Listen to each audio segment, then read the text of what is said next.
Bato, meron pang isa na kabubuhan mga kakutsi.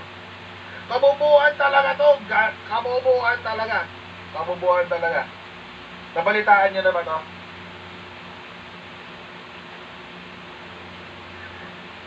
Bato suggests law planning cooperation with ICC. Just naman talaga. Alam niyo, itong grupo na to, I've never seen a group of people who are so politically motivated ba ako. As in, sobrang politically motivated. Tawa talaga ako dito. Seryoso. Parang, what the heck? What the heck are you smoking? Bato de la Rosa? What the heck? Ito yung sinabi niya kanina. Kasi kanina, sa kanyang privileged speech, doon niya sinabi, sabi, in a privileged speech, De La Rosa urged his colleagues in the Senate to consider approving a measure similar to the U.S. Service Members Protection Act, which expressly prohibits U.S. courts, agencies, or entities of any state or local government, including any court, from cooperating with the ICC. It further prohibits extradition to the ICC, provision of support, and any investigative activity relating to a preliminary inquiry, investigation, prosecution, or other proceeding at the International Criminal Court. Okay. Number one, si Bato ay nanggagaling sa grupo ng galit sa Amerika. Yung galit sila sa Amerika. Galit sila sa Amerika eh! Tapos ngayon, ang gusto niyang gayahin pagdating sa treatment ng ICC ay Amerika. Abwisit kayo dyan! Panoorin natin to. In March this year, when asked about rejoining the International Criminal Court, President Bongbong Marcos said, it opens a Pandora's box. It's still those questions of jurisdiction and sovereignty. I haven't yet seen a sufficient answer for it. Until then, I do not recognize their jurisdiction in the Philippines. A month after President Marcos was asked if his administration will serve the ICC warrant of arrest if issued against former President Rodrigo Duterte, he answered, we don't recognize the warrant that they will send to us. That's no. We are well within international law when we take the position of not recognizing the jurisdiction of ICC in the Philippines. But President Bongbong Marcos, being the chief architect of our foreign policy, maintained his position of not joining and not recognizing the jurisdiction of the ICC. We were surprised by the recent pronouncement coming from the Secretary of Justice, Jesus Crispin Remulla, and Solicitor General Minardo Guevara. Okay. Excuse me. Solicitor General Guevara said, and I quote, the Philippines has no legal duty to lend any assistance to the ICC prosecutor in conducting his investigation. But the Philippine government cannot stop him from proceeding in any way he wants. End of quote. Okay. Meanwhile, Secretary Remulla's pronouncement was, and I quote, we are not in the business of blocking any movement of the Interpol unless a policy is laid out, which of course will go against our international commitments. Okay. End of quote. What is more troubling is when our Secretary of Justice declared that once an arrest warrant is issued, it's the Interpol's job to serve it. The pronouncements of those two executive officials are quite alarming. Bakit? Secretary of Justice is one of the many alter egos of the President. Bakit alarming yun, Senator Bato? Kapag nag-issue ang korte ng warrant, the police, in general to, maski sa Pilipinas, maski sa Pilipinas, kapag ang korte ay nag-issue ng warrant, ang pulisya ay may mandato na i-implement yung warrant. Police chief ka, Senator Bato, alam mo yan.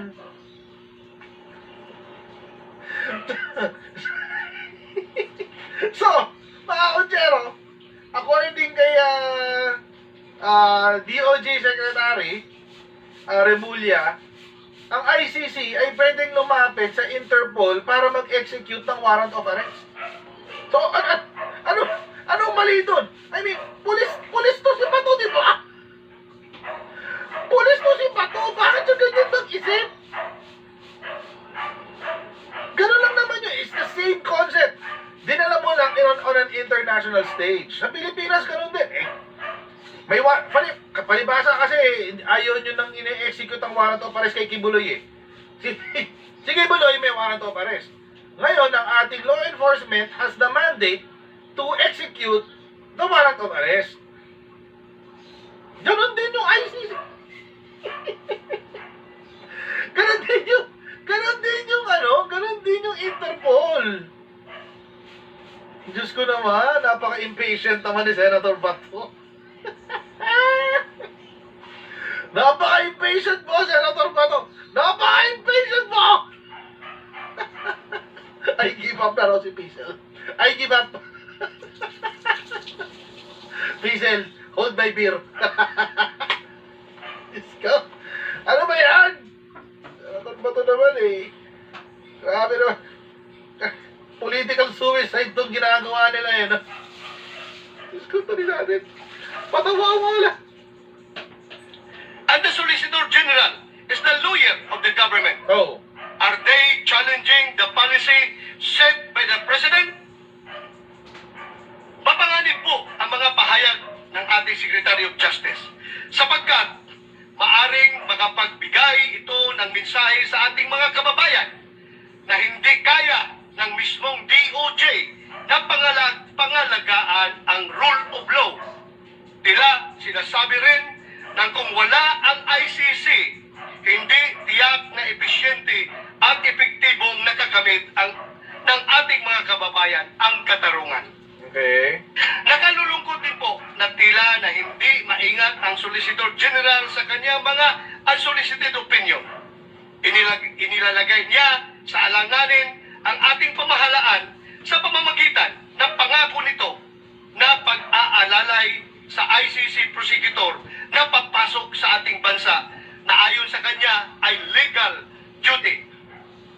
Sa ganito pong mga pagbibitiw ng commitment, nakukompromiso ang soberenya ng ating bansa. Kung hindi po ito isang konkretong halimbawa ng paggisa sa sariling mantika, ay iwan ko na lang. For this is not merely an issue of the ICC against former President Duterte. Okay. This is in fact a looming constitutional crisis. Atin bang Constitutional crisis. tatanganan na mahigpit ang ating soberenya? O hayaan na lamang natin itong dumulas mula sa ating mga kamay? May sakuna po na nagbabadya at ito ay paparating at abot tanaw. Nasa atin po ang pagpapasya kung hahayaan natin itong manalasa at higit pang pinsalain ang ating bayan na ilang dekada nang may pagkahati-hati dulot ng kulay ng politika. Kayo may gumawa eh. Ano, ang plastic nun, bato ah. Seriously, ang plastic nung huling statement mo na yun. Napaka-plastic nun. Kayo yung namumulitika, tapos ngayon sasabihin nyo, tagal na nagkahati-hati dahil sa politika. Baliw pala to si Bato eh. But anyway, going back. So sinabi po ni Secretary Menardo Guevara, wala naman nung nakitang mali. Kasi sinabi naman niya, the policy of the government is that the executive will not give assistance to the ICC kapag sila ay magkoconduct ng kanilang investigasyon. Ibig sabihin, kapag lalapit ang ICC sa ating gobyerno, hindi sila tutulong. That's it. Oo. Pero mga kutsero, it doesn't necessarily mean na pipigilan nila. That's a different story. Oo. Hindi ibig sabihin no, na porke hindi kita tutulungan, ibig sabihin pipigilan kita. Hindi lang ako gagalaw. Yun eh. Yun mga kutsero. Hindi lang gagalaw ang gobyerno ng Pilipinas. Walang gagawin. Walang tulong na ibibigay. Walang assistance. Bahala kayo. Gusto nyo mag-imbestiga? Bahala kayo dyan. Go, mag-imbestiga kayo. Bahala kayo.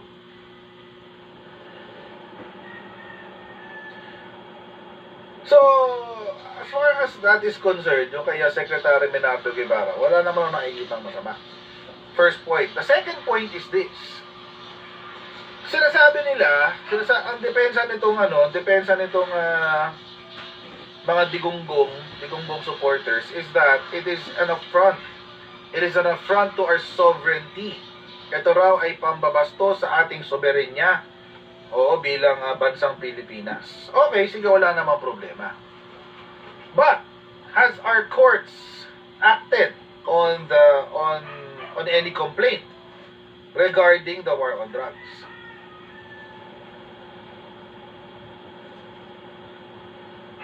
Kasi magiging affront lang siya, mga kutsero, kung merong complaint na na-lodge sa ating mga korte at hindi gumagalaw yung ating korte. Wala namang kaso sa Pilipinas. Walang naghabla sa Pilipinas. Bakit?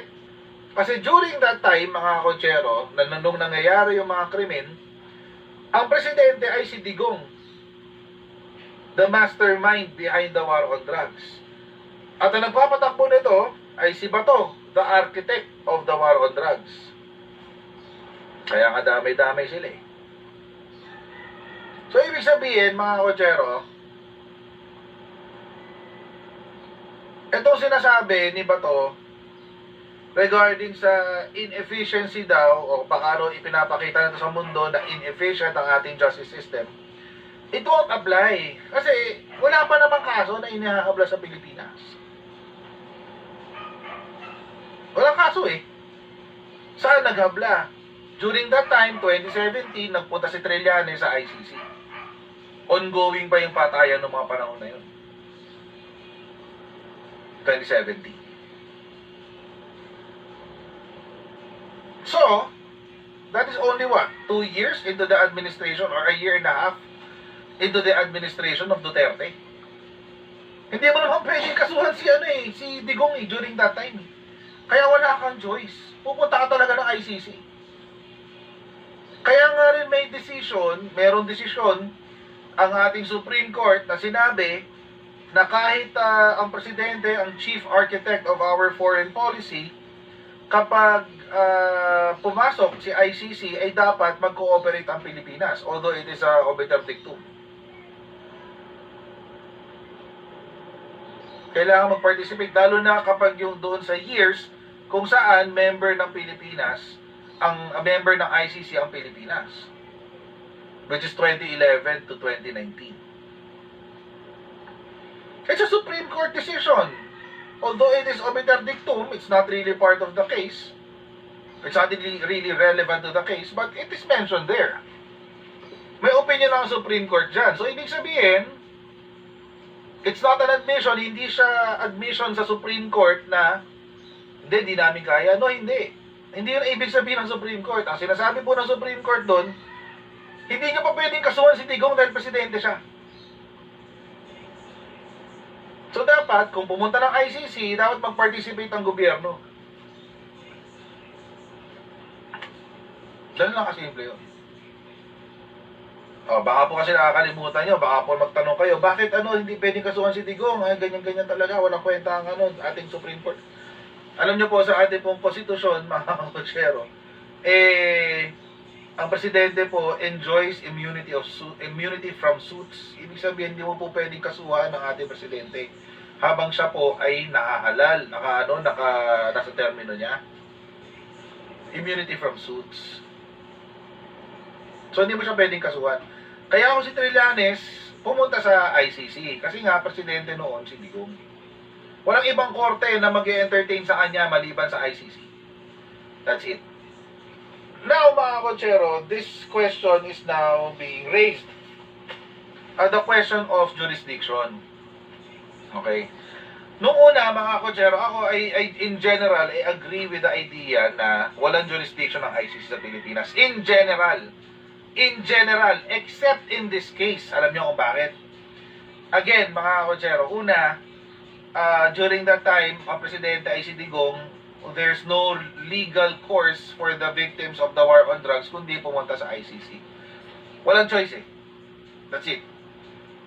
Yun yung una. Pangalawa, dahil nag-decide ang Supreme Court at sinabi na ang Pilipinas ay dapat mag-participate sa ICC during the time that it was a member, I am leaning towards that. Pangatlo, mga kotsero, is this. Nakakatawa tong sinabi ni Bato kasi sa atin pong Constitution, meron po tayong Section 2, Article 2, Section 2. Ang nakasulat po dito sa Article 2, Section 2, the Philippines renounces war as an instrument of national policy, comma, adopts the generally accepted principles of international law. Ano po ang mga generally accepted principles of international law? Tatlo po yan.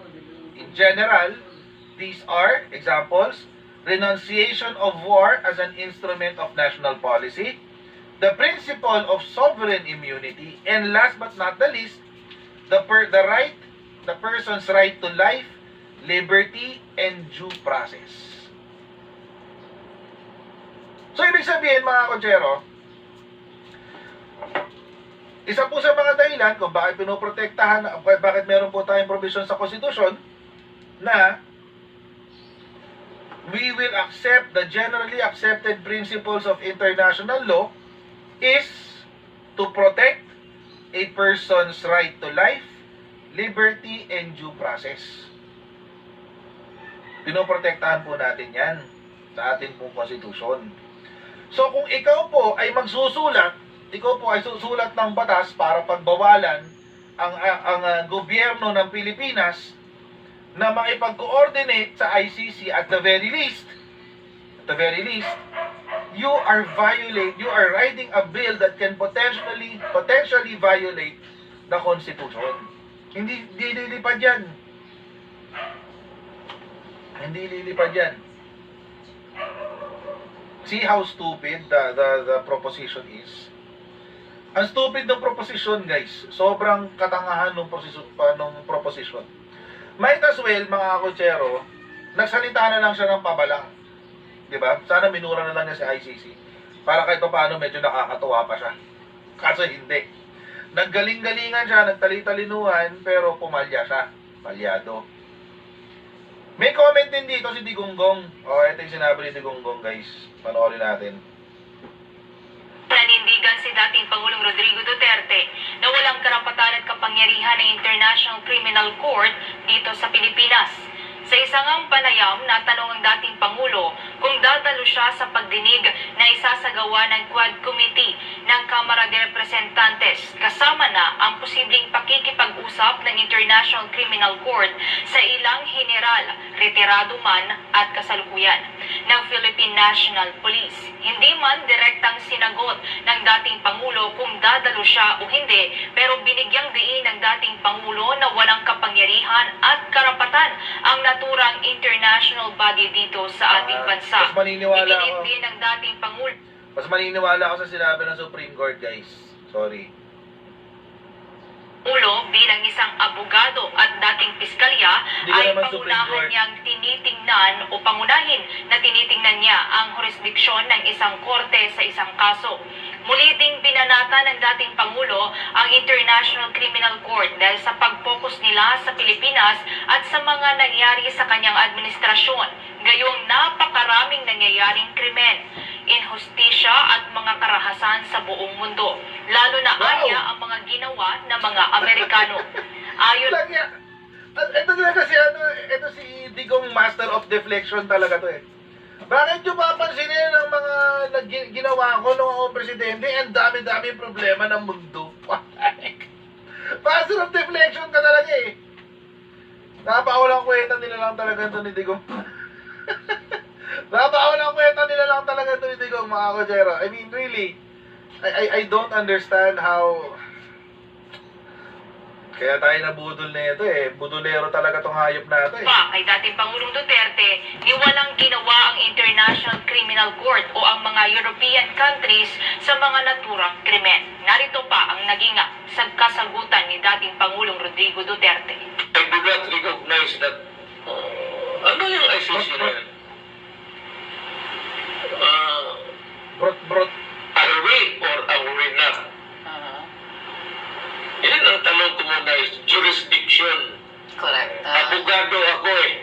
Jurisdiction. Fiscal ako whenever I face a case dito sa korte everyday. Magtanong ako dyan. Do I have the power? May jurisdiction ba ako dito sa kasong imputed prosecution? Masakir dito, masakir doon. Pati yung Amerikano. Mga kotsero, na kung matagal na ako kayo nanonood ng live ko, simple lang po ibig sabihin ng jurisdiction. Jurisdiction po is the power of the court over the person dun sa taong gumawa ng krimen o sa taong nasasaktan at sa kaso. Ganun lang kasimple yun. Pwede rin sa complaint. Ngayon, kung kulang doon, tatlo yun eh. Kung may kulang na isa, ibig sabihin wala kang jurisdiction over the case. So, yun yung sinasabi ni Digong. Paano kayo magkakaroon jurisdiction sa akin? Actually, meron jurisdiction ng ICC. Noong 2011 to 2019. Oo. At nagkataon, mga kotsero, na yung kaso na inihabla labang kay Digong ay mga kaso nung panahon ng 2011 to 2019. Oo. So, pasok sa banga eh. Wala kang magagawa. Pasok sa banga eh. Wala kang magagawa. Yun talaga yun.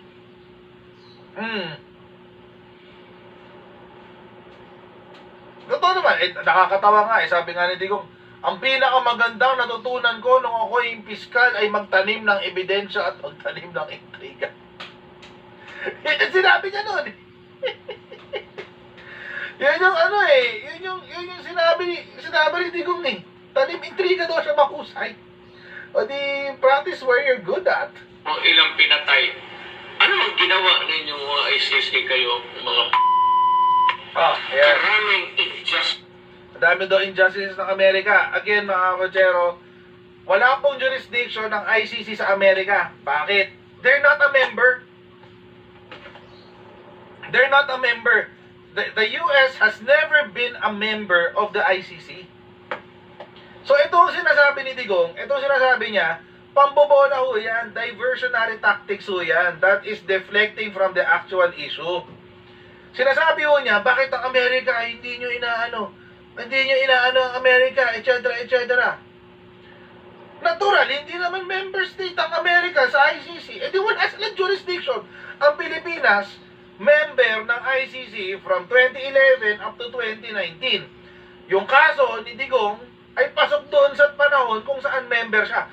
Yun na nga ho yung sinabi ng Supreme Court eh. Mas maniniwala kayo dito sa mukong na to kaysa sa Supreme Court. Eh, isa lang naman kami ng binabasa. Isa lang naman kami ng pinapakinggang jurisprudence. Wala akong pakialam kung matagal na siyang abogado. Eh, matagal naman na siya hindi nagpapakita ng kanyang kaalaman bilang abogado. Kasi hotang hindi ako abogado. Eh, pareho lang naman kami ng binabasa. Desisyon ng Supreme Court. Yung legal basis niya, desisyon ng Supreme Court. Di ba? What the heck? What the heck?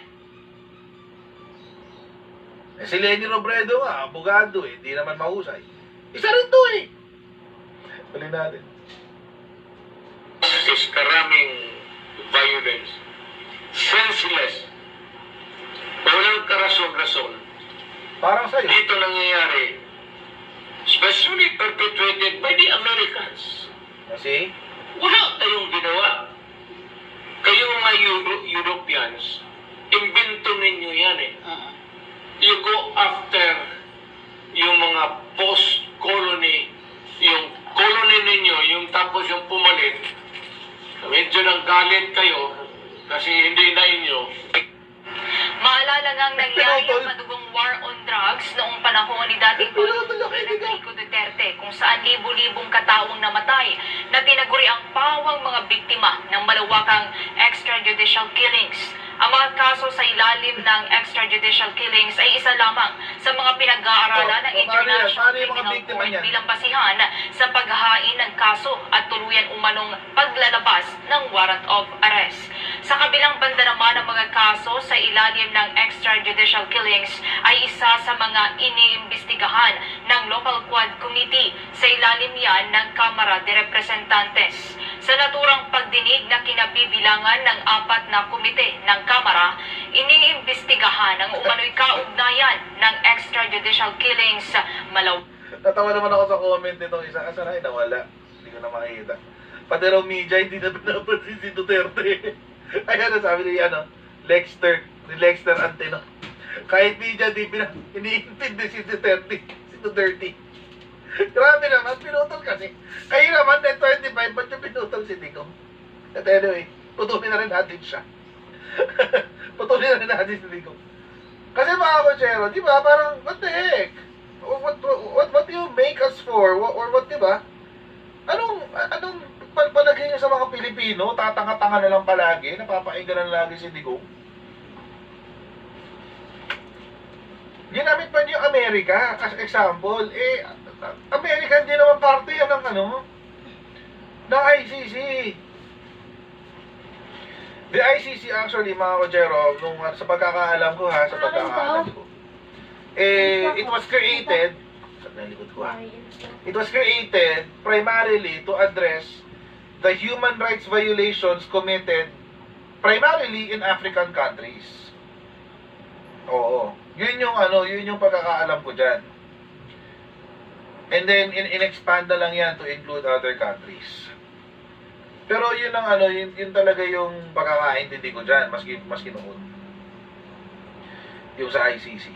So, ewan ko, ba't hindi sumali ang Amerika? Baka they felt na they don't need to join kasi okay naman yung justice system nila, whatever.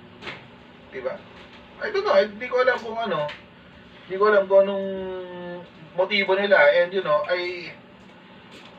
I don't I don't care what their motive is. Hindi naman sila member. Pero ang Pilipinas, mga kotsero, was a member of the ICC. It was ratified nung panahon ni GMA. Naging member tayo ng ICC nung panahon ni GMA. Kaya nga pasok nung panahon ni pasok yan nung panahon ni Panot Aquino Oo. Doon kaya pasok yan doon, pasok sa banga as in. Tapos, nung nagka-problema na si Digonggong sa human rights violations at genocide, biglang umalis ang Pilipinas kasi may iipit si Digonggong, makakasuhan siya sa International Tribunal, di ba? So, wala siyang choice. It is what it is. Kaya mga kotsero, going back to sa topic. It seems, mga kotsero, wala nang lulusutan ngayon si Digonggong pagdating sa issue ng ICC. And itong ginagawa lang pag-ingay, isa na lamang strategy. Again, para to deflect, para i-deflect yung attention ng taong bayan sa mga pagkukulang nilang lahat. Lumalabas na kasi yung pagkukulang nila It shows in the numbers of Sara Duterte. I mean, really, minus 19 percentage points. Ang laki ng binawas. Ang threshold mo lang sa pagiging significant ng iyong numero is what? Plus 5, minus 5? Lampas-lampas ka pa doon. So very significant yung pagbagsak na sa numero ni Sara Duterte. And ito yung paraan nila para ma-deflect ang attention ng mga tao doon sa pagbagsak ng numero ni Sara Duterte. Ibaling nyo uli kay Bongbong Marcos. Di mag-file tayo ng bill tungkol sa drug test. Di ba? Mag-ingay tayo sa Senado tungkol sa ICC. Pinapabayaan ng Pilipinas. kung pinapabayaan ng presidente ang soberenya ng Pilipinas, ba't yung presidente pa ang unang-unang naglabas ng statement nung hindi ko masabing bomba kasi hindi naman siya bomba. Nung nagpalabas ng flares ang isang Chinese aircraft sa ating eroplano. Malacanang ang unang-unang naglabas ng statement. Inunahan pa nga ang China eh. Kaya nga hindi maka-posisyon to si China bigla ng propaganda niya eh. Diba hanggang ngayon, no comment ang China, sabi na legal and lawful daw yung kanilang paglalabas ng flares. Naunahan ng Malacanang eh. Bilis ng Malacanang dun eh. Diba? Nauna kasi ng Malacanang. Wala nagawa ang China. Ay, listado tayo. O, diba? Dapat laging ganyan ang ating Malacanang eh. Mabilis kilos pagdating sa ganyan-ganyan. But anyway, kaya ganun mga kochero. I mean, let's not divert the issue. Let's not dilute the issue. Meron hong mga totoong biktima ng war on drugs. Naikwento ko na po yung kwento ng aking kaibigan tungkol dyan. Ilang beses ko na pa ulit-ulit na nakwento yung nangyari sa kaibigan ko tungkol dyan sa war on drugs. So, I'm pretty sure na hindi lang yung kaibigan ko yung naka-experience ng ganyan. Meron pang iba. Meron pang iba.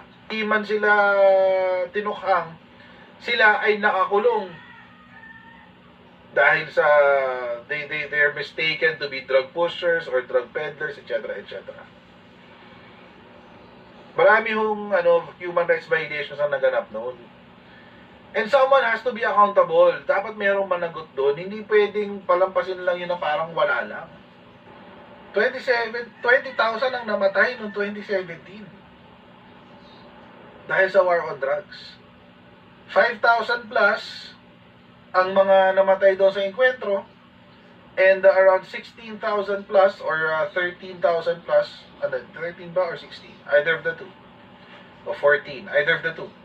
14 or 16,000 plus naman ang namatay through other means, vigilantism, etc. etc. Ngayon mukhang makukumpirma pa na meron talagang totoong bayaran, may quota system nga diyan sa war on drugs. Mga kotsero, dapat po talaga may managot doon. Imagine, nag-war on drugs ka, pinatay mo kapwa mo Pilipino. Ang droga sa Pilipinas, konti na lang ang manufactured sa Pilipinas, karamihan ini-import galing China. Di ba recent, alam nyo, tinan nyo nung panahon ni Digong, wala masyadong nahuhuli na na drugs na palutang-lutang sa dagat. Ngayon meron na, ang dami. Mga drugs na palutang-lutang sa dagat. Dati bihira yung may nahuhuli sa customs, ngayon may nahuhuli na sa customs. Yung anak nga ni Remulla, di ba, nahuli sa customs. Galit na galit ka sa droga, pero yung best friend mo, doon ang gagaling ang shabu. Gustong magkaroon ng opium war eh. Gustong ginagawa niya yung strategy ng opium war sa Pilipinas. Kung alam niyo po yung opium wars. Ganun ang ginagawa niya.